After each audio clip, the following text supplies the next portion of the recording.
जो भी भक्त मेरी वीडियो को लाइक करके चैनल को सब्सक्राइब करता है तो मेरी कृपा तुम्हारे मम्मी पापा पर हमेशा बनी रहेगी, तो जल्दी से लाइक करके सब्सक्राइब करो। जय माता दी।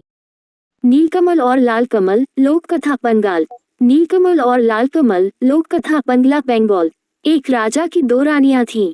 उनकी एक रानी राक्षसी थी, पर यह बात किसी को मालूम न थी। दोनों रानियों का एक एक बेटा था। अच्छी रानी के बेटे के नाम था कुसुम और राक्षसी रानी के बेटे का नाम था अजित। दोनों में बहुत मेल था। राक्षसी रानी के मन में काला था, वह रक्त पिपासु थी। दोनों भाइयों का प्रेम उसे एक आंख नहीं सुहाता था। वह हमेशा इस ताक में रहती थी कि कब सौत के बेटे को मारकर उसके नर्म नर्म मांस का शोरबा बनाकर पिएगी।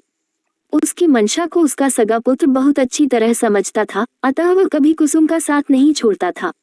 गुस्से से राक्षसी रानी दांत पीसती रहती थी।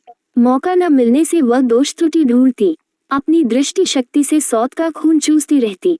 फलतः अच्छी रानी दुर्बल होती गई और एक दिन उसने बिस्तर पकड़ लिया। 2-3 दिनों में उसका देहांत हो गया। सारे राज्य में शोक छा गया, परंतु असल कारण किसी को समझ में न आया। राक्षसी रानी कुसुम को तो सताती ही थी, अपने पुत्र को भी उसका साथ देने के लिए धिक्कारती थी। एक दिन अजित ने कुसुम से कहा, भैया जाने दीजिए, हम लोग उनके पास और नहीं जाएंगे। उन लोगों ने उस राक्षसी माँ के पास जाना बंद कर दिया, परंतु राक्षसी माँ का अत्याचार फिर भी जारी रहा। अजित अपने दिल को कड़ा कर सब सहता रहा, पर नर्म दिल वाला कुसुम धीरे धीरे सूखता गया।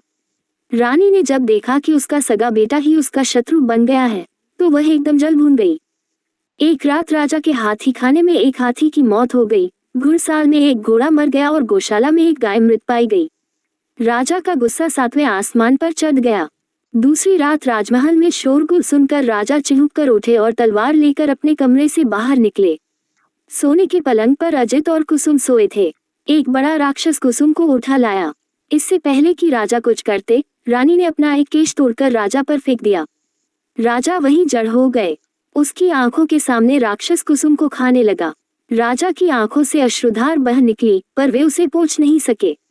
उनका शरीर थर थर कांप रहा था, पर वे बैठ भी न सके। रानी अट्टहास कर उठी। अजित की नींद टूट गई। उसने देखा कि कुसुम भैया पास में नहीं है। वह हड़बड़ा कर उठा। उसने देखा कि रानी के हाथ का बाला कंगन झमझम कर रहा है और कुसुम भैया को राक्षस खा रहा है। क्रोध से उसका शरीर जलने लगा। वह दौड़कर वहां पहुंचा और राक्षस के सिर पर एक जोर का चूसा मारा।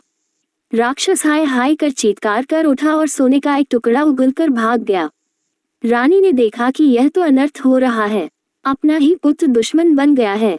क्रोधाग्नि में जलती रानी अपने ही पुत्र को चबाने लगी। तभी उसके गले से लोहे का एक टुकड़ा गिर पड़ा।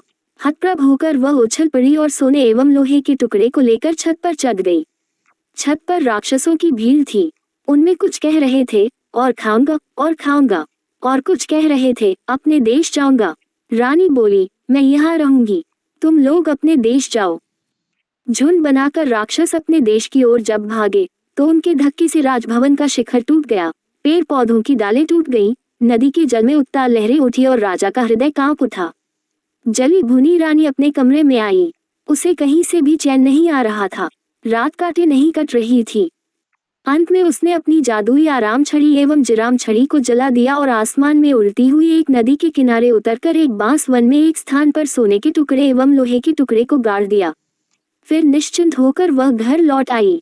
दूसरे दिन राजा ये देखकर हैरान रह गया कि पूरे महल में जगह जगह हड्डियों के ढेर, रास्ते में भी सर्वत्र हड्डियां बिखरी हुई हैं। पूरे देश में राक्षसों ने आतंक फैला रखा है, रक्षा का कोई मार्ग नहीं। जब लोगों ने सुना कि राक्षसों ने राजपुत्रों को भी खा लिया है, तो सब झुंड का झुंड बनाकर राज्य छोड़कर भागने लगे। राजा जड़ हो गए। उनके राज्य में राक्षस छा गए। नदी किनारे बांस वन में एक किसान बांस काटने गया। एक बांस को चीरने पर उसे 2 अंडे दिखे। उसे समझ में नहीं आया कि वे सांप के अंडे थे या किसी और प्राणी के, अतः उसने अंडों को फेंक दिया। अंडे टूट गए। लाल रंग के अंडे से एक लाल रंग का राजपुत्र और नीले रंग के अंडे से नीले रंग का राजपुत्र प्रकट हुआ। माथे पर मुकुट, हाथ में नंगी तलवार लिए दोनों राजपुत्र वायुवेग से वहां से चले गए। डर से किसान मूर्छित हो गया। जब उसे होश आया तो उसने देखा कि लाल अंडे का खोल सोने का एवं नीले अंडे का खोल लोहे का बनकर वहां पड़ा हुआ है। किसान ने लोहे वाले खोल से अपने लिए एक हंसिया और सोने वाले खोल से अपनी पुत्रवधू के लिए एक बाजूबंद बनवा दिया। दोनों राजपुत्र चलते चलते एक राज्य में पहुंचे। वहां बड़े बड़े राक्षसों से लोग डरे सहमे रहते थे। राजा रोज मंत्री नियुक्त करते, पर राक्षस उन्हें खा जाते एवं एक परिवार के लोगों को खा जाते। राजा ने घोषणा कर दी थी कि जो कोई भी जोड़ा राजपुत्र राक्षसों का संहार करेगा उसके साथ परी की तरह जुड़वा राजकुमारियों का ब्याह करा दिया जाएगा एवं उनका राजत्व भी उन्हें मिलेगा। अनेक जोड़ा राजपुत्र आए, पर राक्षसों ने उन्हें खा लिया। लालकमल और नीलकमल राजा के समक्ष उपस्थित होकर बोले, हम लोग राक्षसों को मारने के लिए आए हैं। उन्हें देख राजा के मन में आशा निराशा के भाव उठे, पर अंत में बोले, ठीक है। नीलकमल और लालकमल नंगी तलवार लेकर एक कमरे में छुपकर बैठ गए। धीरे धीरे रात गहराने लगी। कोई भी राक्षस नहीं आया और एक पहर बीता, तब भी कोई नहीं आया। आधी रात बीतने पर भी कोई नहीं आया। दोनों राजपुत्रों को नींद आने लगी। नीलकमल ने लालकमल से कहा, भैया मैं सो जाता हूँ, बाद में मुझे जगाकर तुम सो जाना। राक्षस आकर अगर नाम पूछे तो मेरा नाम पहले बताना, अपना नाम पहले मत बताना। ये कहकर नीलकमल सो गया। थोड़ी देर बाद दरवाजे पर दस्तक हुई। लालकमल तलवार को मजबूती से पकड़कर सावधान हो गया। राक्षस आए। शायद रोशनी में उन्हें ठीक से दिखाई नहीं देता था, इसलिए एक ने कहा, रोशनी बंद करो। लालकमल बोला, नहीं। राक्षसों में जो सबसे बड़ा था गुस्से से गों गों करने लगा। बोला, घर में कौन जाग रहा है रे? सारे राक्षस किचकिच करते हुए बोले, कौन जाग रहा है, कौन जाग रहा है? लालकमल ने कहा, लालकमल से पहले नीलकमल जाग रहा है, और जाग रहा है तलवार, जाग रहा है घी का दिया। किसका आया है काल? नीलकमल का नाम सुनते ही राक्षसगण डर से 3 कदम पीछे हो गए। नीलकमल अपने पूर्वजन्म में राक्षसी रानी के गर्भ से पैदा हुआ था। उसके शरीर में राक्षस का ही खून दौड़ रहा होगा। राक्षस इस बात को जानते थे। सबने कहा, अच्छा तुम नीलकमल हो भी या नहीं, प्रमाण दो।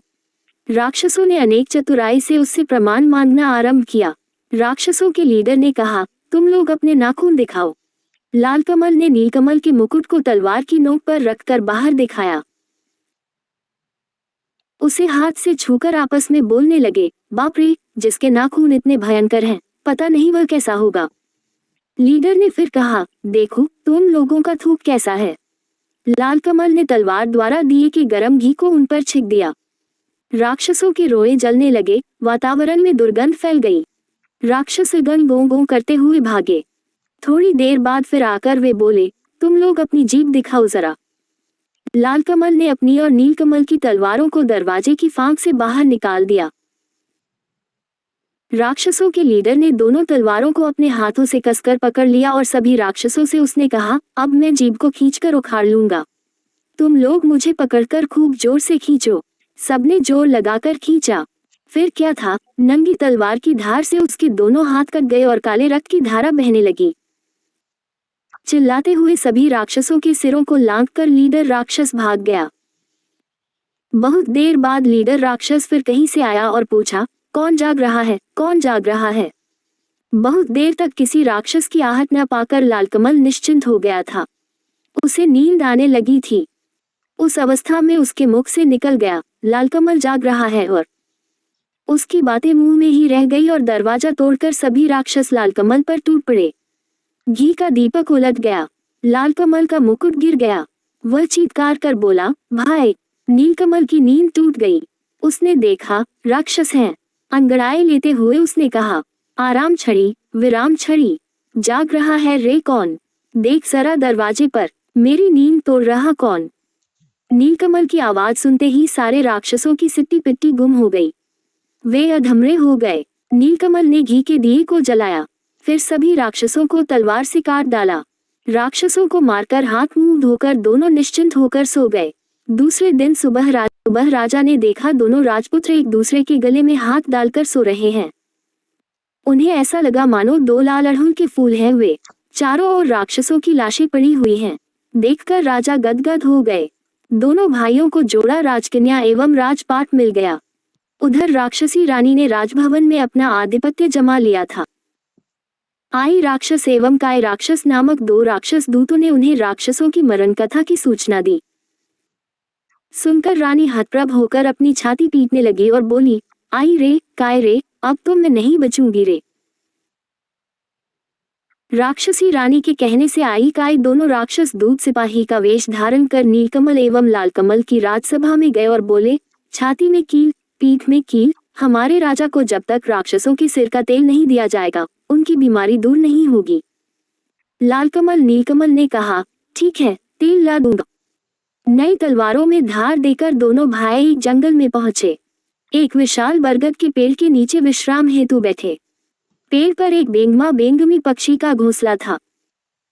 बेंगमी ने बेंगमा से कहा, काश कोई दयालु व्यक्ति होता जो अपने 2 बूंद रक्त से हमारे बच्चों के प्राणों की रक्षा करता।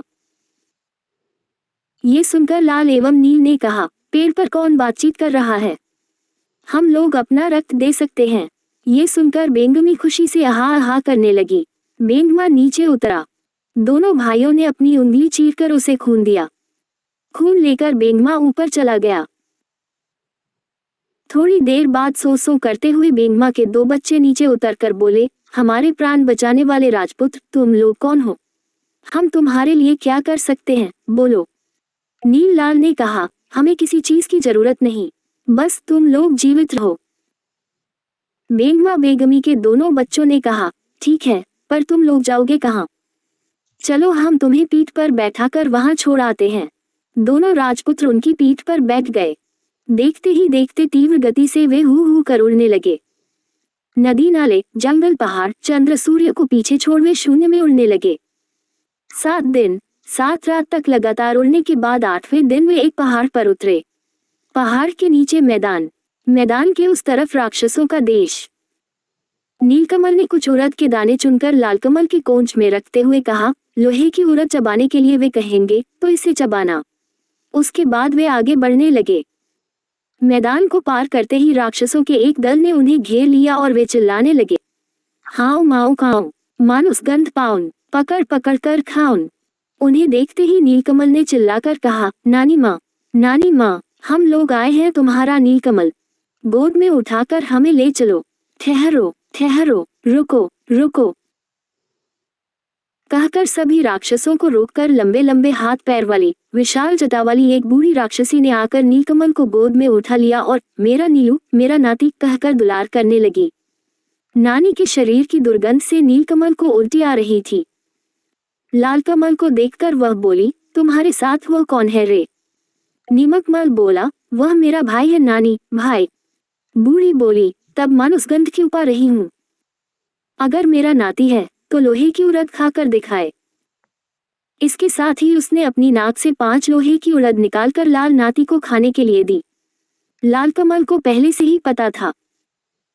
उसने चुपचाप लोहे की उड़द को अपने कपड़े में छुपा लिया और सचमुच की उड़द निकालकर कटक कटक करके चबाने लगा। बूढ़ी राक्षसी को विश्वास हो गया कि लालकमल उसका नाती ही है। खुशी से वह गदगद हो गई। दोनों नातियों को गोद में लेकर वह दुलार करने लगी।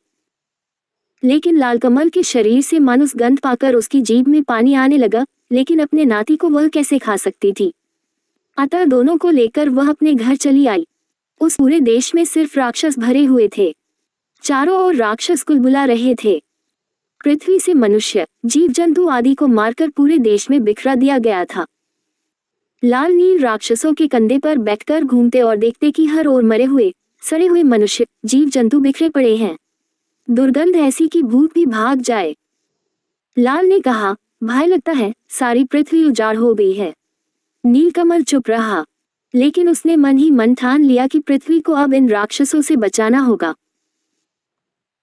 जब रात गहरी हो गई, तब सब निशाचर राक्षस अपने बाल बच्चों के साथ साथ समुद्र पार सभी राज्य में उत्पात मचाने, मनुष्य जीव जंतुओं को मारकर लाने के लिए चले गए। पर मैं दुर्गा माता तुझे वरदान देती हूँ कि जो भी भक्त मेरी वीडियो से प्यार करता है, मेरी कृपा उसके परिवार पर हमेशा बनी रहेगी, और जो भी भक्त वीडियो को देखकर इग्नोर करता है उसे धंधे और व्यापार में नुकसान होने लगता है। जो भी भक्त लाइक करके चैनल को सब्सक्राइब करता है तो मेरी कृपा तुम्हारे माता पिता पर हमेशा बनी रहेगी। तो जल्दी से लाइक करके सब्सक्राइब करो। लालकमल को साथ में लेकर राजमहल के दक्षिण की ओर स्थित एक कुएं के पास पहुंचा। वहां उसने लालकमल से कहा, भैया मेरे कपड़ों को पकड़ो। कपड़े देकर नीलकमल कुएं में उतरकर एक तलवार और एक सोने का डिब्बा लेकर बाहर निकला। डिब्बे को खोलते ही जीवन काठी एवं मरण काठी नामक एक ततैया और तैयाई बाहर निकले। जीवन काठी में राक्षसों के प्राण एवं मरण काठी में उस रानी राक्षसी के प्राण बसते थे। नीलकमल ने जीवन काठी को अपने पास रखा एवं लालकमल को मरण काठी थमा दिया। जब दोनों ततैयों के शरीर में हवा लगी तब राक्षसों को घबराहट होने लगी। पृथ्वी पर जड़ पड़े राजा के देश में राक्षसी रानी नींद में लुढ़क गई। पृथ्वी पर गए राक्षस तेज कदमों से नदी पर्वत लांघ कर लौटने लगे। ये देख नीलकमल ने जीवन काठी ततैये के 2 पैरों को तोड़ दिया। सारे राक्षसों के दोनों पैर टूट गए। राक्षस दोनों हाथों के बल पर तेज गति से आने लगे। ये देख नीलकमल ने ततैये के बाकी दोनों पैर भी तोड़ दिए। सारे राक्षसों के दोनों हाथ कटकर गिर गए। हाथ नहीं, पैर नहीं, फिर भी सारे राक्षस हाउ माउ काऊ 7 शत्रुओं को खाऊं कहते हुए लुढ़कते हुए आगे बढ़ने लगे। तब नीलकमल ने तलवार से जीवन काठी नामक उस ततैये के सिर को काट दिया। इसके साथ ही सारे राक्षसों के सिर कटकर लुढ़कने लगे। बूढ़ी राक्षसी का सिर छिटक कर नीलकमल और लालकमल के पास आकर गिरा। नीलकमल और लालकमल ने उस बूढ़ी राक्षसी के सिर को एक नए कपड़े में बांधा और मरणकाठी नामक ततैये को सोने के डिब्बे में डालकर बेंगमा बेंगमी को पुकारा। 3 माह 13 दिनों के बाद दोनों भाइयों के पैर अपने देश में पड़े। सर्वत्र उनकी जय जयकार होने लगी। नीलकमल और लालकमल ने कहा, कहाँ है वे सिपाही लोग? दवा ले जाओ। लेकिन वे तो सिपाही नहीं, राक्षस थे। वे लोग उसी दिन मर गए थे। नीलकमल एवं लालकमल ने छाती में कील, पीठ में कील वाले राजा के देश में अपने सिपाहियों द्वारा राक्षसनी का सिर भिजवा दिया। सिर को देखते ही राक्षसी रानी अपने वास्तविक रूप में आ गई और गुस्से में लाल पीली। आपने अभी तक चैनल को सब्सक्राइब नहीं किया है, प्लीज चैनल को सब्सक्राइब कर ले और लाइक कर दे। चलिए कहानी पर वापस चलते हैं। होती हुई विलंब नीलकमल और लालकमल के राज्य में पहुंच गई। लालकमल ने मरणकाठी नामक ततैया को सोने के डिब्बे से बाहर निकाला। उसे देखते ही राक्षसी रानी के प्राण उड़ गए। राक्षसी रानी के मरते ही जड़ हो चुके राजा का रोग भी दूर हो गया। स्वस्थ होने पर राजा ने सारे राज्य में ढोल पिटवाया। प्रजाजनों ने आकर पूछा, हाय, हमारे राजकुमार अजित और कुसुम कहाँ हैं? राजा ने भी दीर्घ श्वास छोड़ते हुए कहा, हाय, कहाँ है मेरे सुपुत्र? तभी राजभवन के बाहर ढाक ढोल बजने लगे। थोड़ी ही देर में नील कुसुम एवं लाल कुसुम एक दूसरे के गले में हाथ डाले राजा के सम्मुख उपस्थित हुए। राजा ने पूछा, क्या तुम लोग मेरे अजित और कुसुम हो? प्रजागण एक स्वर में बोले, हाँ हाँ, ये ही हमारे अजित और कुसुम हैं। उसके बाद दोनों राज्य एक हो गए। नील कुसुम और लाल कुसुम लीलावती और लीलावती के साथ दोनों राज्यों में शासन करते हुए सुखपूर्वक रहने लगे।